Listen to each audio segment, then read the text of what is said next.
Libmanan na matatagpuan sa rehiyon ng Camarines Sur ay kilala dahil sa taglay nitong ganda, hindi lang basta sa iba't iba nitong naitala, kundi sa mga pasikat-sikot na minsan na ding mailathala.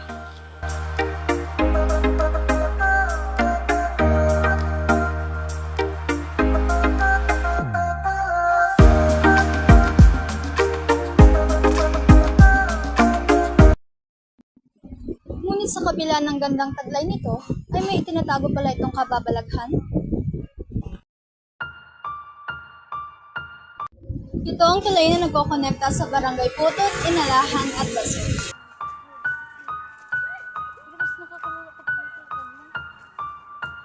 Po dyan sa tulay,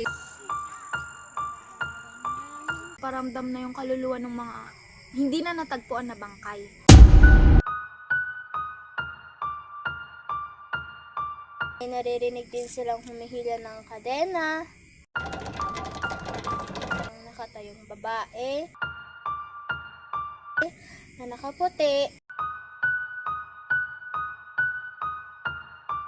Kwento po sa mga matatanda at naririnig-rinig ko din na yung may girl daw pong na-rape dyan sa tulay.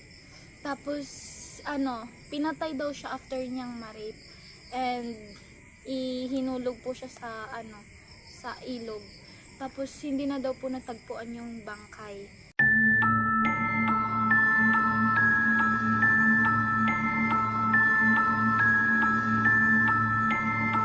And actually po, hindi na siya sabi-sabi kasi based on my experience po namin, nakaramdam na din po kami ng kakaiba dyan sa tulay.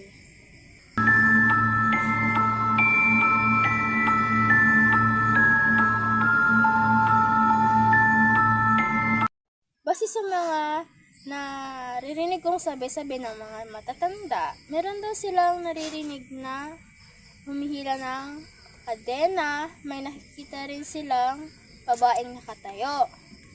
Tsaka bukod pa doon, para daw maging matatag yung pagbuo ng tulay, meron daw silang pinatay ng isang babae at kinuha yung dugo at ihinalo doon sa semento para maging matibay yung pagkagawa.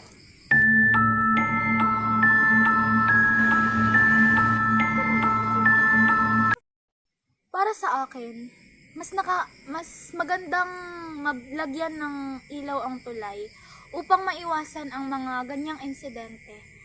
At para maiwasan na rin ang aksidente sa mga estudyanteng gabing-gabi na umuuwi at para maiwasan na rin ang takot.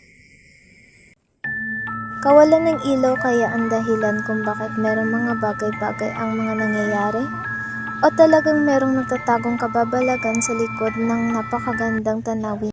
Ayon sa mga nagbigay impormasyon na nakararanas nito, ay mas mainam daw na dapat ay bigang tugon ang kawalan ng ilaw sa tulay upang mabawasan ng mga aksidente lalo na sa mga estudyante, mga nagtatrabaho na gabi na nakakauwi sa kanilang mga tahanan.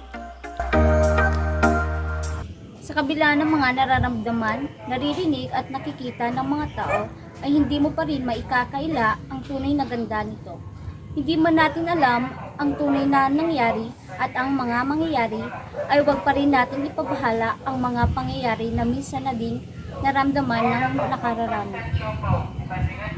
Ano man ang historikal na pinagdaanan ng tulay, ating itong pakaiingatan dahil kabilang na ito sa yaman ng libmanan na kahit kailan ay hindi na muling mailinis. At sa mga nakita, mga nagparamdam at may mga narinig, naway magsilbing bantay sa tulay at panatilihing sagana at matibay. Hindi man natin masasabi na totoong mayroon o wala nga talagang ganito, ngunit maging isang tulay ito para maging isang makabuluhan ng instrumento o pawang disenyo na lalong nagpaganda sa tahanan ng Libmanan News. Sana'y mapanatili ang kagandahan ng tulay na nakadugtong sa ganda ng Libmanan. Sana'y huwag itong katakutan dahil sila lamang ang tanging bantay sa rurok nitong kadiliman.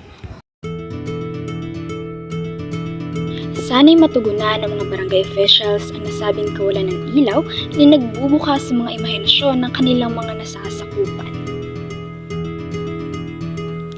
Tandaan na hindi man ito totoo o pawang imahinasyon lang lamang, sana'y meron tayong mapulot na aral na hindi lamang ang tanod ang kayang magbantay, kundi ang mga taong minsan naging nabuhay at namamahinga na sa kabilang buhay.